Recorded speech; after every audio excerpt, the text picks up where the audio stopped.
রাতের বেলা সাইকেল চালাতে গিয়ে প্রায়ই ঘটে দুর্ঘটনা। করণীয় কি? চলুন আজকের ভিডিওতে তাই দেখুন। পেশাগত কারণে অনেকেই রাতের বেলা সাইকেল চালান।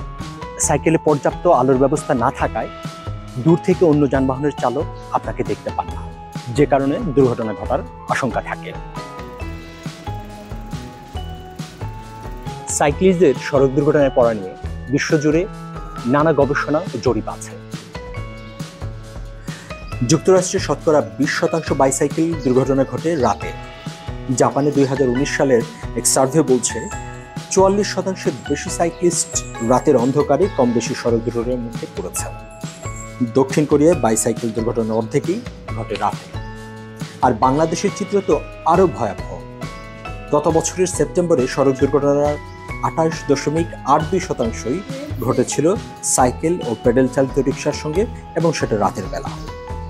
বৈশ্বিক এক গবেষণা বলছে 2022 সালে 1360 জন সাইক্লিস্টের জীবন বাঁচানো যেত যদি তারা পর্যাপ্ত নিরাপত্তা ও সতর্কতা অবলম্বন করতেন। রাতের দুর্ঘটনার মূল কারণ হচ্ছে আলোকস্বল্পতা, অর্থাৎ পর্যাপ্ত আলো না থাকার কারণে দূর থেকে একজন চালক আপনাকে দেখতে পাচ্ছেন না।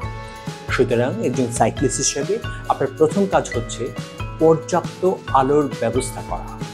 সাইকেলের সামনে পেছনে আলোর ব্যবস্থা করতে হবে। সামনে এই জাতীয় হেডলাইট লাগাতে পারেন, আর সাইকেলের পেছনে এই জাতীয় রেড ফ্ল্যাশিং লাইট ইউজ করতে পারেন। উজ্জ্বল পোশাক পরুন এবং অবশ্যই হাতে কিংবা পায়ে এই জাতীয় আর্ম ব্যান্ড ব্যবহার করুন, যেটা রিফ্লেক্টর হিসেবেও কাজ করবে। কানে হেডফোন বা এই জাতীয় ইয়ারবাডস লাগিয়ে সাইকেল চালাবেন না, এবং অবশ্যই নিজের পরিচয়পত্র সঙ্গে রাখুন। সাইকেলের গতি নিয়ন্ত্রণে রাখুন।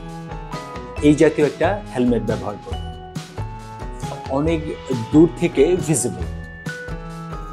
তাহলে আপনি নিয়ম মেনে সাইকেল চালালেন, সাইকেলের গতি নিয়ন্ত্রণে রাখলেন, আপনি রাতের অন্ধকারে ভিজিবল হয় এরকম ড্রেস আপ থাকলো আপনার, লাইটিংয়ের ব্যবস্থা করলেন, এবং সর্বোপরি আপনি সব নিয়মকানুন মেনে প্রপার সাইক্লিংটাই করলেন।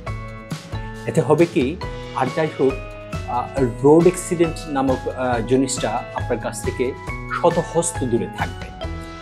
আমার গত 11 বছরের অভিজ্ঞতা অন্তত তাই বলে। ভিডিওটি ভালো লাগলে আমাদের চ্যানেলটি সাবস্ক্রাইব করুন, আর সাইক্লিং সংক্রান্ত নতুন নতুন তথ্য পেতে, নতুন নতুন ভিডিও পেতে আমাকে কমেন্টসে জানান। ভালো থাকুন, সুস্থ থাকুন, হ্যাপি সাইক্লিং।